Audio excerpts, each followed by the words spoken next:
오순절날 성령 하나님께서 다락방에 모여있는 120여 명의 성도들에게 임하시기 시작하셨습니다. 그때 성령 하나님은 바람처럼 임하셨는데 모든 사람들이 호련히 급하고 강한 바람 소리를 들을 수 있는 영적인 그런 소리를 그들이 다 듣게 되었습니다. 이 성령 하나님은 사람들에게 임하기 전에 기도하고 있는 제자들의 집에 먼저 가득 찼다고 말했습니다.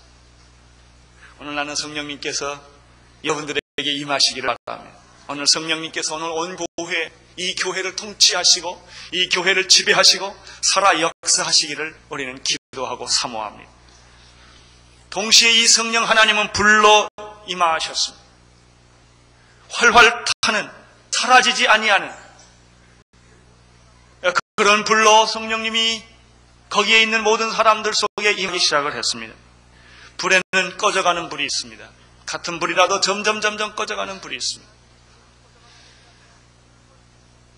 그러나 이 불은 꺼져가는 불이 아니라 훨훨 타는 불이었습니다. 변화시키는 불이었습니다. 능력을 주는 불이었습니다. 이 불이 사람을 머리 위에 있었다고 말했습니다. 오늘 나는 이 불을 여러분이 경험하게 되기를 바랍니다. 예수를 믿으면서 냉랭한 사람들이 있습니다. 예수를 믿으면서 감동이 없는 사람들이 있습니다. 예수를 믿으면서도 자기 어떻게 해볼 수 없는 사람이 있습니다.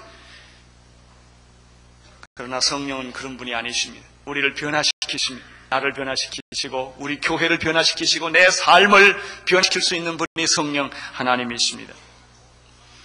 이 성령 하나님은 120여 명의 기도하는 모든 사람들에게 인격적으로 임하시기 시작하셨습니다. 이제 그를 지배하기 시작했습니다. 그를 통치하기 시작했습니다. 그 안에 충만하게 나타나기 시작을 했습니다. 그들은 더 이상 자기 자신이 아니었습니다. 우리는 더 이상 우리가 아니어야 합니다. 변화된 우리가 되어야 합니다. 그들은 성령님의 통제 아래에 들어가게 되었고 그들은 하나님의 성의 지배를 받기 시작을 했습니다. 4절을 다시 보시기를 바랍니다. 시작.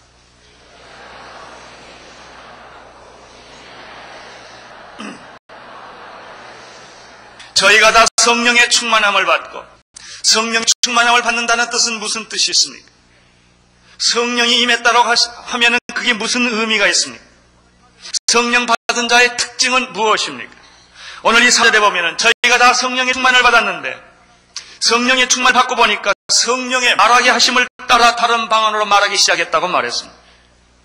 성령의 역사에는 여러 가지가 있지만 오늘 이 다락방에 나타난 첫 번째 사인은, 첫 번째 증거는 성령의 충만함을 받자 말자 그들은 성령이 말하게 하심을 따라 말하기 시작했다는 것입니다. 로마서 8장 9절에 보면은 만일 너희 속에 하나님의 영이 거하시면 너희가 육신에 있지 아니하고 영에 있나니 누구든지 그리스도의 영이 없으면 그리스도의 사람이 아니라. 여러분, 우리는 이 육체를 가지고 있습니다. 육체를 지배하는 정신이 있습니다. 아무리 육체와 정신이 있다 할지라도 그 속에 하나님의 영이 없으면 우리는 하나님의 사람이 안 되는 것입니다. 카세트 레코드가 있습니다. 아무리 비싸고 좋은 카세트 레코드라더라도 거기에 테이프, 나쁜 테이프 들어가면, 나쁜 음악을 가지고 있는 테이프 들어가면 나쁜 소리를 낼 것입니다. 좋은, 거룩하고 능력 있는 좋은 영적인 찬송가가 있는 테이프에 거기 꼽으면 그 카세트 레코드는 좋은 소리를 내고 말 것입니다. 아무리 우리가 건강하고 육체에 건강하고 혈압이 정상이고 당뇨가 정상이고 모든 기능이 다 정상이라 할지라도 우리의 정신이 온전해질 때 할지라도 우리 안에 거하시는 하나님의 영이 없으면 우리는 사탄의 사람이 되고 수밖에 없는 것입니다. 너희는 본래 마귀의 자식이라. 내 아비는 마귀였다. 여러분, 우리 안에 어떤 영이 흐르고 있느냐에 따라서 내가 누구냐를 결정하는 것입니다. 그리스도의 영이 없으면 그리스도의 사람이 아니라. 아무리 우리가 성경을 읽고 교회 와서 예배를 드리고 찬송을 한다 할지라도 내 안에 그리스도의 영이 흐르지 않는다면 나는 허수와 불과한 것입니다. 마찬가지로 성령의 지배를 받고 성령의 통치함을 받는 자만이 진정한 성령의 사람입니다. 누가 성령의 사람입니까? 성령이 내 안에 거하시는 분이 성령의 사람입니다. 그러면 성령의 지배를 받는다고 한 뜻은 무엇입니까? 간단합니다. 성령님께서 생각하는 대로 내가 생각하고 성령님께서 말씀하시는 대로 내가 말을 하고 성령님께서 움직이시고 인도하시는 대로 내가 알아가는 것이 바로 성령 충만입니다. 간단하고 단순한 것입니다. 이러한 내용을 갈라디아서 2장 20절에 다음과 같이 설명을 하고 있습니다. 그런즉 이제는 내가 사는 것이 아니요 오직 내 안에 그리스도께서 사신 것이라. 이제는 내가 산 것이 아니요 오직 내 안에 그리스도께서 사신 것이라. 내 안에 사느니 예수 그리스도니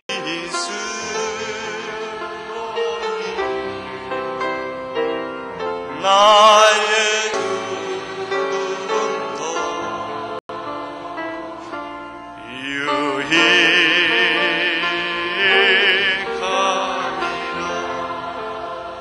나의 왕 내 노래 내 생명 또 내 기쁨 나의 힘 너의 것 내 소망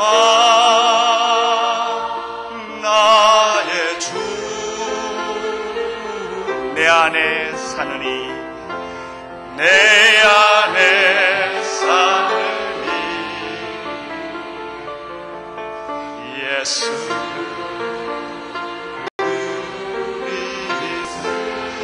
그리스도니 나의 주로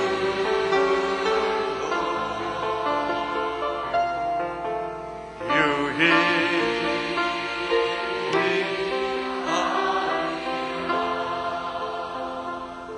여러분 마음에는 그리스도의 영이 계십니까?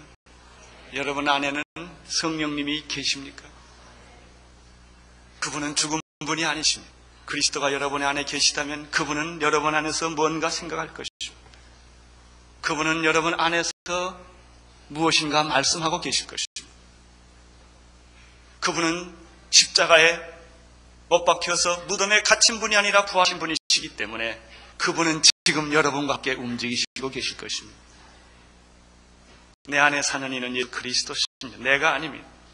나는 더 이상 내가 아닙니다. 그리스도가 내 안에 계십니다. 성령님이 생각하십니다. 너무나 강력하게 성령님이 내 마음에 생각하게 하십니다. 성경을 읽을 때, 기도를 할 때, 내가 무슨 일을 할 때든지 그분이 내 생각을 사로잡았어. 어떤 사람은 귀신 생각 계속하는 사람이 있어. 자나깨나 귀신 생각. 꿈자리가 사나. 꿈속에서 귀신들이 따라와서 가위 눌리고 굉장합니다. 겉으로 웃고 있지만 속으로는 무서운 갈등을 느끼는 사람들 많습니다. 무서운 강박관념에 사로잡혀, 무서운 우울증에 사로잡혀서 내 생각을 정상으로 할 수가 없어요. 어떤 이상한 생각이 나를 사로잡는 것입니다. 그러나 어떤 사람은 그리스도가 나를 사로잡습니다. 사랑하는 마음이 생깁니다. 용서하는 마음이 생깁니다. 감동이 있습니다. 감격이 있습니다. 기쁨이 있습니다. 충만함이 있습니다. 어떤 그리스도의 영이 없으면 그리스도의 사람이 아니라 성령이 내게 있으면, 충만하면 내가 성령님이 생각하는 대로 생각하고 성령님이 말씀하신 대로 말을 하게 되는 것입니다. 그러면 성령님께서 말하게 하심에, 성령이 말하게 하심에 따라 내가 말했다, 그들이 말했다라고 하는 뜻은 무엇입니까? 첫째는 성령님의 생각을 짐작해서 말하지 않았다는 뜻입니다. 너무나 많은 사람들이 하나님의 생각을 짐작해서 말을 합니다. 상상해서 말합니다. 자기 마음속에서 하나님이 직접 말씀하지 않았는데 한 것처럼 말을 합니다. 이 말은 두 번째, 성령님의 생각을 내가 해석했다는 뜻이 아닙니다. 우리는 성경을 읽고 성경을 해석을 합니다. 성령의 도우심으로 이것을 해석합니다. 그러나 여기 있는 말은 성령께서 말하게 하심을 따라 말했다는 것은 내가 성령님의 생각을 짐작했다든지 성령님의 생각을 상상했다든지 성령님의 생각을 해석했다는 뜻이 아니라 어린아이같이 단순하게 그분께서 나에게 말씀하신 그대로 쉽게 말했다, 그런 뜻입니다. 여기에 성령 받은 사람들이 성령의 음성을 듣다는 성경적 근거가 있습니다. 많은 분들이 성령의 음성을 듣고 성령의 뜻을 알았다 이렇게 간증을 하고 고백을 하는 사람들이 있습니다. 사실입니다. 오늘 성경에 보면 사실입니다. 성령의 말하심을 따라 목사만 들은 것이 아니라, 어떤 은사 받은 사람만 들은 것이 아니라, 어떤 예언자만 들은 것이 아니라, 거기에 기도하는 모든 사람이 다 그렇게 들었다는 것입니다. 사도행전을 보십시오. 얼마나 이 성령님의 음성을 들은 사람들 얘기가 많이 나옵니까? 성령님의 뜻에 따라 움직였던 사건이 무슨 사도행전 사건이 아닙니까? 베드로가 설교를 했습니다. 오순절날 그들이 모여서 기도하다가 베드로가 불쑥 일어났습니다. 그리고 그가 구약의 말씀을 인용하면서 이 얘기를 하기 시작했습니다. 가룟 유다 대신에 마띠아를 뽑는 일을 얘기했습니다. 그것이 베드로가 상상해서 짐작해서 해석해서 한 말입니까? 계획해서 한 말입니까? 아닙니다. 성령님께서 시킨 것입니다. 그래서 한 것입니다. 스데반을 보시오. 스데반은 설교하다 돌에 맞아 죽었습니다.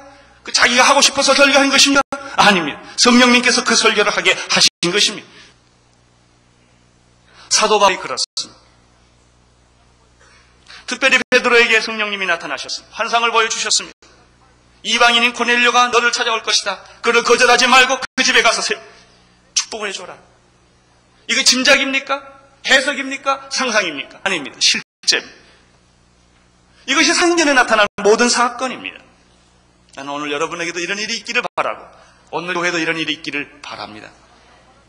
하나님의 음성을 듣지 못하는데 어찌 하나님의 사람이라고 말할 수가 있겠습니까? 그리스도의 생각을 하지 못하는데 우리가 어찌 그리스도의 사람이라고 말할 수가 있겠습니까? 성령님이 내 안에서 말씀하시는 이 일을 경험해보지 못한 사람이 어찌 성령의 사람이라고 말할 수가 있겠습니까? 우리는 계속해서 내 생각, 내 방법, 내 해석, 이게 중요합니다. 내 경험. 그래서 인간 현대인들은 언제나 이성과 상식을 우상처럼 섬기지 않습니까? 그 기준에 따라서 틀리면 모든 것이 틀리다고 말하는, 그 기준에 따라 맞는 것은 모든 것을 맞다고 해석하지 않습니까? 아나니아에게 성령이 임했습니다.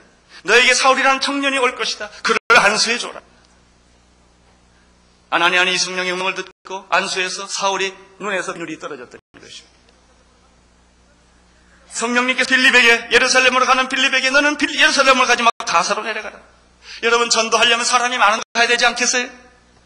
사람이 많은 지금 가고 기적이 일어나고 있는 때 하나님께서, 하나님의 성령이 수도 광야로 가라. 광야는 사람이 없어요. 거기를 왜 가라는 말입니까? 우리들의 인생에 있어서, 우리 신앙생에서 있어서 가끔 이럴 때가 있어요. 사람이 이럴 때는 분명히 길로 가야 되는데 하나님은 엉뚱하게 광야로 가라는 것입니다. 사람을 다 떠나라는 것입니다. 그냥 가라는 것입니다. 그걸 가야 합니다. 거기에 에티오피아의 넷이 간대게가 기다릴 줄 누가 알았겠습니까? 그 사람 때문에 에티오피아가 복음화 될 줄을 누가 알았겠습니까? 이게 성령님이 하시는 말씀의 음성입니다. 사도행전을 계속해서 보면은 주의 성령이 베드로를 감옥에서 인도하는 모습이 나타납니다. 주의 천사가 나타나고 주의 성령이 나타납니다. 감옥문이 열리는 것을 볼 수 있습니다. 착고가 다 풀어지는 것을 볼 수가 있습니다. 그럼 누가 했습니까? 성령님이 하셨습니다. 하나님 하셨습니다.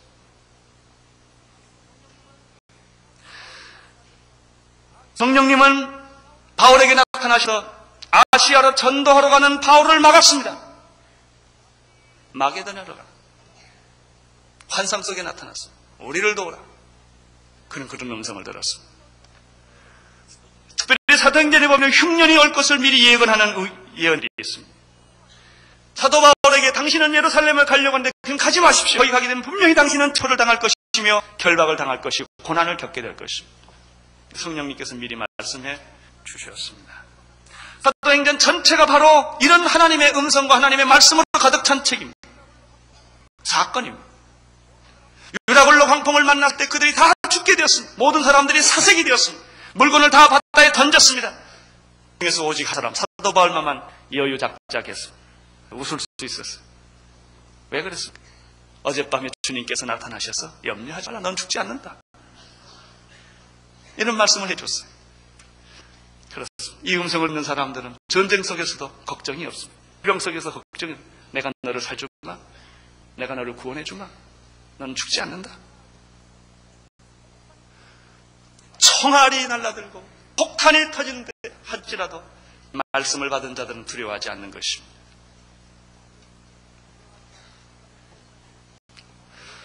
분명한 사실이 사도행전 전체를 통해서 오늘 오순절 사건을부터 시작해서 사도행 전체를 통해서 28장까지 나타나는 말씀은 성령 하나님은 침묵하지 않는다는 것입니다.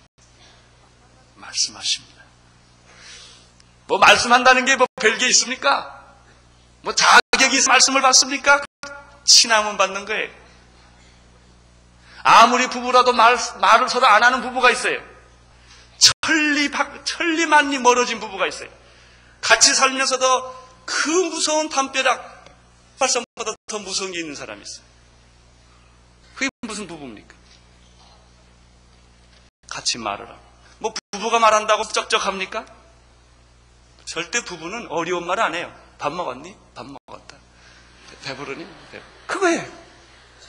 아주 보통적인 하나님과 우리의 관계가 무슨 뭐 이상한 게 아닙니다. 그냥 보통 우리가 일상생활에서 느낄 수 있는 자연스러운 것이고 인간적인 것이고 하나님적인 것이고 그런 것입니다. 그런 깊은 영적인 관계와 교제를 갖는 것입니다. 부부가 뭐에 서로 말하는 게 부부죠. 느끼는 것을 말하고 얘기하고 상을 표현하는 것이죠. 바로 그런 일들이 여기에 있는 것입니다. 그게 사도행전입니다. 나는 지금도 성령님께서 경건하고 거룩한 성도들이나 성령 충만한 성도들에게 말씀하신다는 사실을 믿습니다. 2000년 전에만 말씀하신 것이 아니라 지금도 말씀하십니다. 하나님은 어제나 오늘이나 영원토록 동일하신 분이십니다. 사도행전은 과거에만 있는 사건이 아니라 오늘 이 사도행전을 사모하는 교회들에게 하나님의 성령을 사모하는 모든 이들에게 이 능력을 부어 주시는 것입니다. 물론 여기에 우리가 지극히 조심해야 할 부분이 있습니다. 왜냐하면 많은 이단들이 이것을 악용했기 때문입니다. 그들은 하나님의 음성을 듣지 않았으면서 하나님의 음성을 듣는 것처럼 말했습니다. 귀신도 하나님의 음성을 가장에 들려줍니다. 귀신이 얼마나 우리들에게 소리를 들려주는지 아십니까? 이거 해라, 이거 해라, 이렇게 해라. 계속해서 유혹을 하는 것입니다. 계속해서 술 먹어, 담배 펴라, 도박해라. 마귀가 얼마나 우리 안에서 역사합니까? 그러나 마귀는 이렇게 악한 말도 우리에게 하지만 선한 말을 가장해서 역사한다는 것입니다. 그럴듯하게. 마귀가 거짓으로 방언을 시킬 수도 있습니다. 마귀가 우리에게 기적을 보여줄 수도 있습니다. 마귀가 우리들에게 미래의 일을 예언시키는 일도 해줄 수 있습니다. 많은 점성들이 그런 것들입니다. 그러나 그들이 모든 것을 하나님의 힘으로 합니다. 그래서 순진하고 철없는 성도들이 여기에 다 매혹되어서 신앙을 잃어버리는 경우도 많이 있는 것입니다. 그러나 우리가 생각을 해볼 때 이 부정적인 사탄의 영향력 때문에 거룩하신 성령님의 역사가 위축되거나 제한되어서는 안 된다는 것입니다. 나는 오늘의 교회 안에 참으로 영적 분별력을 가지면서 두렵고 떨리는 마음으로 그러나 우리는 하나님의 성령의 역사를 제한해서는 안 된다는 것입니다. 무한한 하나님의 능력을 믿고 하나님의 역사를 믿고 나를 변화시켜 주실 것을 믿고 우리 교회가 변할 것을 믿고 담대하게 그분의 역사 앞에 우리는 순종하고 나아가야 하는 것입니다. 그러면 성령님께서 어떻게 제자들을 통하여 말씀하셨습니까? 이 말하는 방법이 재밌습니다. 여러 가지가 있지만 오늘 오순절 사건에서 나타나는 방법은 다른 방언으로 말하기 시작했다는 것입니다. 5절부터 8절까지 읽겠습니다. 시작.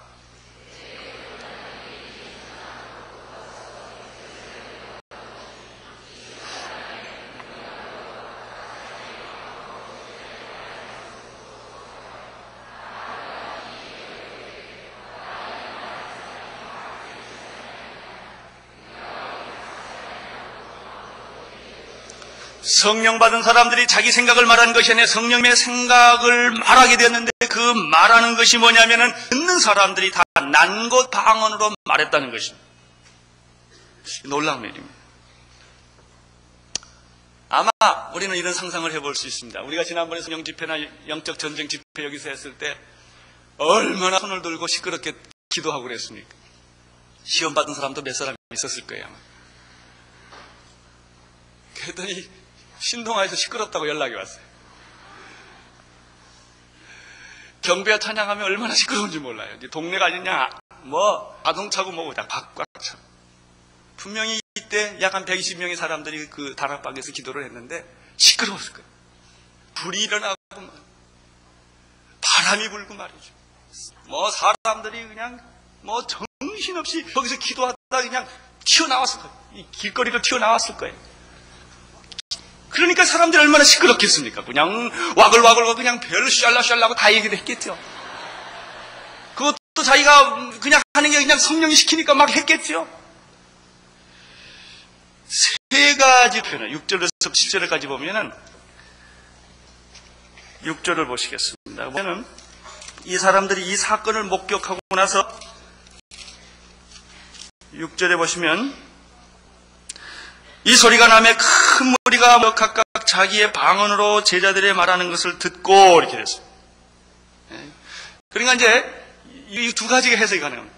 말하는 것은 다 자기 말로 말했는데 듣는 사람이 자기 말로 자기 나라 말로 해석해 들었다는 얘기도 될 수가 있고, 말하는 사람이 그 나라 말로 말했다는 말로도 들을 수가 있습니다.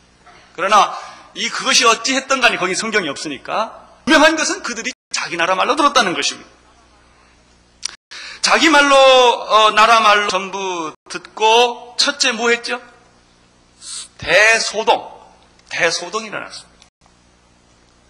이 소동이라는 말은 혼돈을 의미합니다. confused 됐다는 거예요. 사람들이 아주 일대 혼돈에 빠졌어요. 예상 밖의 일, 상상 밖의 일, 상식에 맞지 않는 일, 불가능한 일이 지금 바로 그 현장에서 일어나서 사람들이 혼돈에 빠진 거예요. 가치관을 잃어버린 것입니다. 소동이 났습니다. 1절, 그 다음에 두 번째 뭐 있죠? 다 놀랬다고 그랬어요. 한 사람이 놀란 게 아니라 다 놀랬다고 그랬습니다. 모든 사람이 다 해석할 수 없는 이 엄청난 일 앞에 그는 놀랬다고 말했습니다. 세 번째는 기이 여겼다고 그랬습니다. 마블, 기적 같은 것을 느낀 것입니다. 그렇습니다. 이게 성령의 사건입니다. 성령의 사건이란 성령 받은 자신이 놀라는 사건입니다. 방언을 처음 하던 때를 여러분이 기억하십니까? 얼마나 자신이 놀랐어요. 기도하는데 자기 입에서 혀가 꼬부라지고 막 이상한 말이 나오니 얼마나 여러분이 놀랐어요. 그리고 그냥 그 몸에 흥분이 오고 말이에요. 이럴 때 어떤 변화가 올 때 사람들은 다 놀랄 것입니다. 아주 기초적인 시작이죠. 그렇습니다. 이런 현상들이 일어날 때 자기 자신이 놀래요. 만 아닙니다. 다른 사람이 놀랍니다.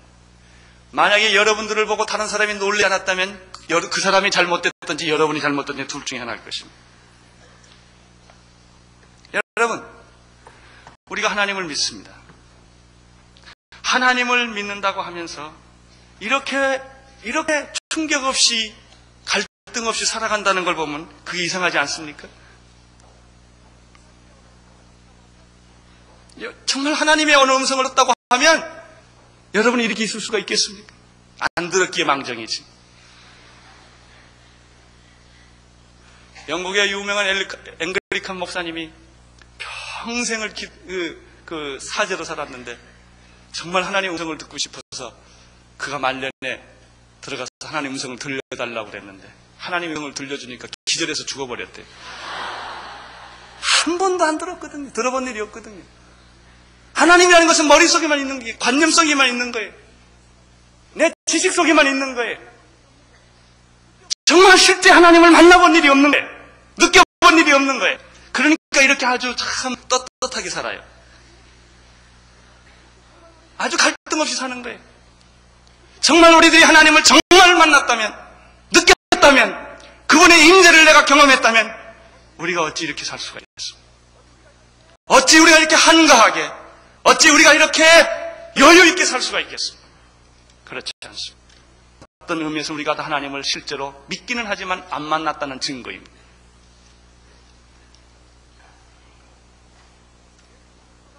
하나님을 안 만났다는 증거.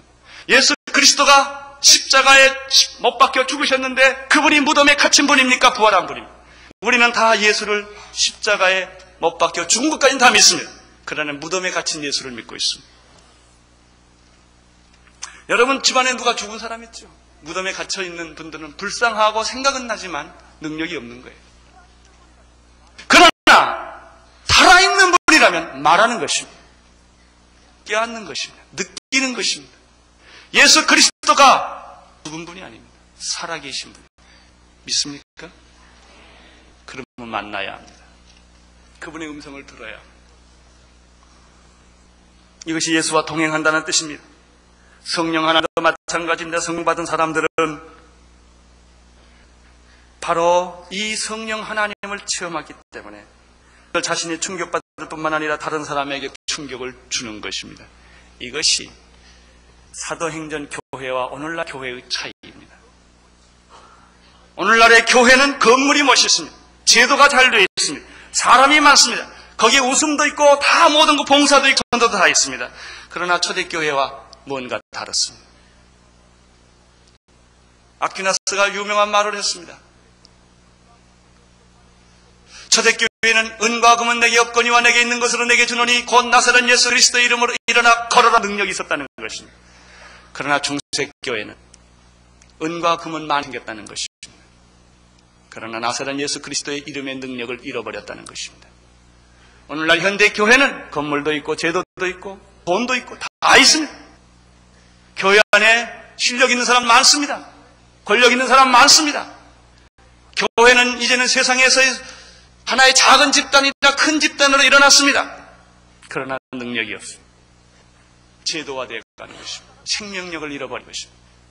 교회 왔다 갔다 하는 것입니다. 이것은 초대교회가 아닙니다. 진정한 교회가 아닙니다.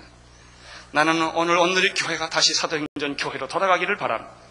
오늘의 교회 모든 성도들이 초대교회 성도들이 될 수 있게 되기를 바랍니다. 우리는 정말 기독교를 다시 찾아야 합니다. 정말 생명의 종교, 성령의 능력, 하나님이 동행하는 것을 우리는 다시 회복해야 합니다. 그들이 난곳방언으로 들었습니다. 자기 나라 말로 들었다는 말은 무슨 뜻입니까? 두 가지 의미가 있습니다. 첫째는 인간의 교만과 불신앙의 상징이었던 바벨탑 사건이 회복됐다는 것입니다. 바벨탑 사건에서 인간은 하나님처럼 되려고 하다가 하나님이 언어를 혼잡시켜버렸습니다. 언어가 혼잡됐다는 얘기는 의사소통이 단절됐다는 것입니다. 의사소통이 단절된다는 것은 교제가 단절된다는 것을 의미합니다. 인간은 의사소통이 단절되었고 언어 문제로 인하여 교제가 단절되었습니다. 인류 역사상 이 바벨탑 이후에 인간은 혼돈 속에서 문화가 다르고 언어가 다르고 역사가 다르고 모든 이런 이질적인 요소 속에 살아오다가 드디어 처음으로 바로 오순절날 언어가 회복된 것입니다. 할렐루야. 나는 오늘 여러분들 안에 모든 문화의 갈등, 언어의 갈등, 이런 모든 갈등이 다 사라지게 되기를 바랍니다. 성령님이 임하실 때 그들은 다 자기 나라 말로 언어의 장벽을 뛰어넘어서 바벨탑을 뛰어넘어서 그들은 다 자기 나라 말로 알아들을 수 있게 된 것입니다. 두 번째, 이 성령의 역사란 난곳방으로 들었다는 얘기는 복음이 동서남북 전 세계를 향해 간다고 하는 것을 의미합니다. 9절부터 11절까지를 읽겠습니다. 시작. 엘리민과 또 메소포타미아, 유대와 가바도기아, 본도, 아시아, 부르기아, 암빌리아, 애굽 및 구레네에 가까운 리비아, 여러 지방에 사는 사람들, 로마로부터 온 나그네, 곧 유대인과 유대기에 들어온 사람들, 그레데인과 아라비아인들. 여러분 여기 보면 이 나라들이 왜 이렇게 복잡한 나라들을 다 기록을 할까요? 좀 적당히 빼도 안 될까요? 그저 나 같으면 그저 바데인가 메데인가 그 외 나라 사람 다 왔었더라 이러면 될 텐데 다 기록했어요. 이유가 있습니다. 이것은 그 당시 세계관으로 보면 여기에 기록된 모든 나라가 전 세계의 모든 민족과 언어와 나라들을 대표하는 것입니다. 성령에 따른 어떤 한 개인이나 민족에만 국한되는 것이 아니라 모든 세계를 내포합니다. 그러므로 사도행전적인 이 성령의 역사를 놓고 보면 제일 기독교 역사 안에서 나쁜 것이 개인주의입니다. 민족주의입니다. 민족주의가 어느 부분에서는 좋은 부분도 있지만 이것은 사도행전적 개념이 되지를 못합니다. 우리나라도 민족주의적 경향으로 돌아가려는, 회귀하려는 그런 특성들을 볼 수가 있습니다. 성경은 개인주의적인 공동체가 아니라 성령 공동체는, 이 하나님의 공동체는 어느 지역과 민족과 언어와 나라들을 초월하는 것입니다. 그러면 그들이 그처럼 놀란 사실은 무엇이겠습니까? 굉장히 놀랐어요. 혼돈이 돼서 소동이 일어났어요. 첫째는, 그 놀란 일은 갈릴리 촌 사람들이, 갈릴리 무식한 사람들이 어떻게 이런 난곡방언을 할 수 있느냐 하는 것입니다. 7절을 한번 보겠습니다. 7절 시작. 말하는 것 자체에 대해서 놀란 게 아니라, 이런 무식한 사람들이, 이건 시골에서 온 아주 손놈이 어떻게 이렇게 할 수가 있느냐, 이런 얘기입니다. 여기서 우리는 굉장히 또 중요한 성령의 역사 하나를 또 발견하게 됩니다. 성령의 역사란 유식과 무식과 상관이 없다는 것입니다. 무식한 사람에게는 성령이 안 임하고 유식한 사람에게만 성령이 임하는 것인가? 그렇지 않습니다. 성령의 역사란 인간의 조건에 따라 이루어지는 것이 아닙니다. 부자와 가난한 자를 구분하지 않습니다. 유식과 무식을 구분하지 않습니다. 남녀노소를 구분하지 않습니다. 아프리카 사람들에게도 성령이 얼마나 강력하게 일어나고 있습니까? 지금 이 지상에 가장 강력하게 일어나고 있는 성령의 역사는 아시아와 아프리카입니다. 유럽이 아닙니다. 지성의 국가인 유럽이나 이런 나라가 아닙니다. 성령의 역사는 모든 인간의 조건을 초월한다는 것입니다. 사랑하는 오늘의 교회 성도 여러분, 두려워하지 마십시오. 나는 상 받을 자격이 있나, 이런 소리를 생각을 하지 않게 되기를 바랍니다. 나는 무식한데, 나는 글자를 모르는데, 나는 돈이 없는데, 나는 죄를 많이 졌는데, 나는 자격이 없는데, 성령님은 그것과 상관하지 않습니다. 은혜 받을 자에게 하나님은 은혜를 주시는 것입니다. 성령의 역사란 인간의 조건에 따라 이루어지는 것이 아니라 성령님에 의하여 인간이 변하는 것입니다. 두 번째, 그들이 놀란 것은 난곡 방언으로 말했기 때문입니다. 11절 읽어주십시오.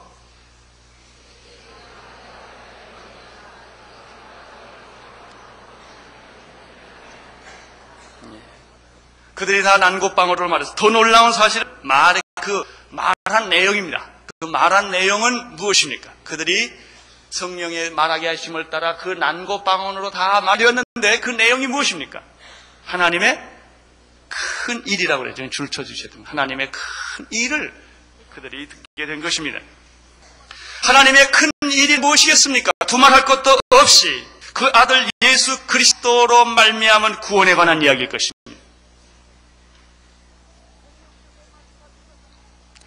성령께서 말씀하신 것은 사사로운 개인적인 얘기를 여기서 한 것이 아닙니다. 어떤 사람은 예언하고 와서 당신의 아들이 어디 서울대학교 들어갈 것 같다, 이런 얘기 좀 여기서 한 게 아닙니다. 물론 그런 일도 중요하겠죠. 당신은 어느 직장으로 가십시오. 당신은 뭘 하십시오. 이거 중요하겠죠. 그러나 그들이 오순절날 성령의 말하게 하심을 따라 말하게 된 메시지는 하나님의 큰 일이, 하나님의 하신 일입니다. 하나님이 당신을 위하여 하신 일입니다. 이런 일들을 전 세계 모든 언어에 이 말씀이 전해진 것입니다. 여기서 우리는 또 하나의 놀라운 사실 하나를 발견하게 됩니다. 그것은 성령 받지 않는 사람들은 성령 받는 사람을 잘 이해 못한다는 것입니다. 비슷한데 달라요. 받은 자만이 알아요. 그래서 설명할 길이 없어요. 여러분, 성령 받았다고 사람이 더 인격적으로 훌륭하고 도덕적으로 훌륭하냐? 그건 아니에요. 어떤 사람, 나는 성령 안 받았으면 너같이 안 산다, 그런 사람이 있어요. 그걸 굉장히 자랑으로 생각을 해요. 그 사람의 기준은 도덕이에요. 윤리예요. 거짓말 자기는 안 하고 살았다는 것입니다. 전혀 다른 얘기입니다. 성령 받았다고 그 사람의 인격이 하나 좋아진다는 것이 아니에요. 그건 은사의 문제입니다. 그건 영의 문제입니다. 여러분, 계란 가운데 유정란이 있고 무정란이 있어요. 암탉이 혼자 난 계란이 있고 수탉과 함께 난 계란이 있어요. 유정란과 무정란은 겉으로 보면 아무 차이를 발견할 수가 없어요. 깨도 몰라요. 프라이해도 몰라요. 먹어도 몰라요. 이게 유정란인지 무정란인지. 근데 분명히 달라요. 암탉의 품 안에 들어가 보면 달라요. 일정한 시간이 지나면 하나는 썩어버려요. 하나는 삐약하고 병아리가 되어나요. 여러분, 예수 믿는 사람들이 코도 하나요, 눈도 둘이요, 귀도 둘이요, 손가락은 10 다 똑같아요. 예수 믿는다고 발가락이 하나 6발이 아니에요. 다 똑같아요. 뭐가 달라요? 어떻게 보면 예수 안 믿는 사람이 더 도덕적이고 더 정직할 수 있어요. 마치 유정란이 더 작을 수 있어요. 무정란이 더 클 수 있어요. 그러나 그게 문제가 아니에요. 생명이 있느냐 없느냐의 문제. 생명이 있느냐 없느냐, 그리스도의 생명이 그에 있느냐 없느냐의 문제예요. 나는 여러분들이 다 성령님을 다 체험하고 성령님을 여러분이 다 성령 세례 받기를 바랍니다. 이것이 시작이 안 되면 사도행전은 근본적으로 시작이 되잖아요. 사도행전의 문을 여는 키는 성령 세례예요. 이게 안 열려지면 아무것도 이해가 안 돼요. 99% 이해했다가도 결론은 안 돼요. 하나님의 사건이 그런 것입니다. 성령으로 거듭나셔야 합니다. 물과 성령으로 거듭나셔야 합니다. 성령의 기름 부으심이 있어야 합니다. 성령의 인치심이 있어야 합니다. 그때 그들은 성령님의 생각을 하게 되고 말을 합니다. 여러분, 인간적으로 실수하는 거 가지고 얘기하지 마세요. 지식이 부족할 수도 있고 생각이 짧을 수도 있습니다. 성격이 급할 수도 있습니다. 예수 믿고 인격적으로 성숙해서 성자가 되자는 데 있지 않습니다. 예수 믿는다고 해서 도덕적으로 우리가 완전한 사람이 되자는데 예수 믿는 목적이 있는 것이 아닙니다. 구원받는 데 있는 것입니다. 예수를 믿으면 이렇게 더 의로워지고 정직해지고 윤리적이 되고 도덕적이 된다는 것이죠. 여러분이 구제하기 위해서 예수 믿는 게 아닙니다. 예수 믿으면 구제를 하게 되는 것입니다. 예수를 믿으면 정직하게 살게 되는 것입니다. 12절을 보시기를 바랍니다. 12절.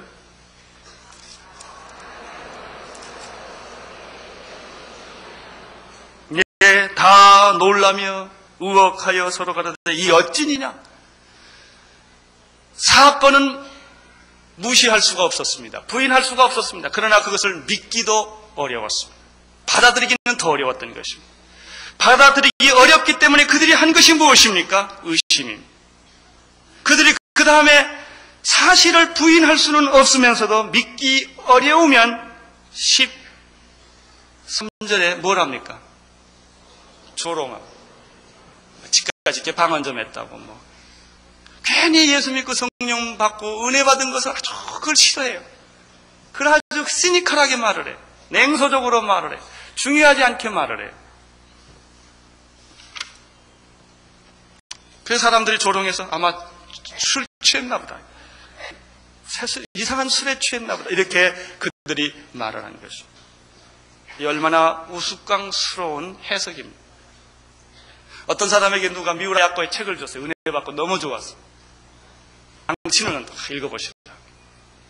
그랬더니 한 일주일 후에 이 사람이 책을 돌려주면서 다음과 같이 말했답니다. 나 병원에 가봐야 되겠다. 그래서 왜 그러냐고 그랬더니 혹시 나도 이 여자같이 혹시 여기 무슨 균이 아프면 어떡하냐고. 은혜 받으라고 줬더니 은혜 받는 쪽은 하나도 보지 않고 이 사람이 병원에서 고생했다 그것만 본 거예요. 예수님이 문둥병을 고쳤습니다. 안전병을 일으켰습니다. 은혜 받은 사람들은 그 사건 하나님이 하신 엄청난 일에 감격하고 눈물을 흘렸습니다. 그러나 바리새인들은 어떻게 했습니까? 병 고치는 일에는 관심이 없습니다. 하나님이 하신 것은 관심이 없습니다. 왜 안길날 고쳤냐 이게. 이거 가지고 시비한 겁니다. 여러분은 이런 시비하지 않게 되기를 바랍니다. 하나님의 거룩한 성령의 역사에 관심을 가지십시오. 주변적인 것은 중요한 게 아닙니다. 여러분이 본질을 뚫으십시오. 정말 하나님 하는 것보다 더 중요한 게 어디 있습니까? 다윗이 다 벌거벗고 춤을 췄다고 말했는데 하나님만 만날 수 있다면 우리가 무슨 희생을 치러도 그거 만나야 되지 않겠습니까? 사람들은 하나님 사건을 땅의 사건으로 취급하려 거룩한 것을 세속적인 것으로 위장하려 했습니다. 사탄은 언제나 하나님의 거룩을 가장 천박하고 무가치한 것으로 바꾸려고 하는 것입니다. 이때 베드로가 다음과 같이 말을 했습니다. 14절 읽어주세요.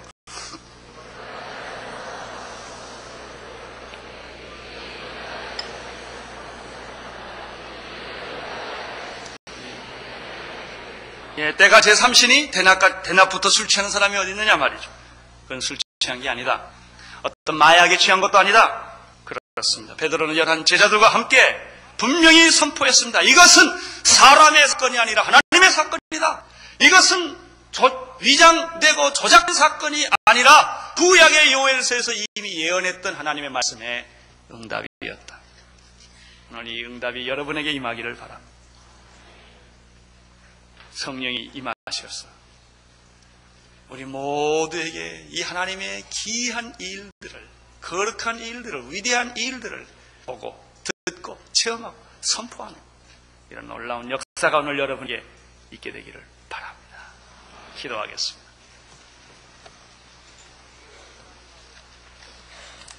하나님 아버지, 주님을 찬양합니다. 영광을 받아 주시옵소서. 성령님이 오순절날에 임하시고 성령님이 말씀하신 것을 인하여 찬양합니다.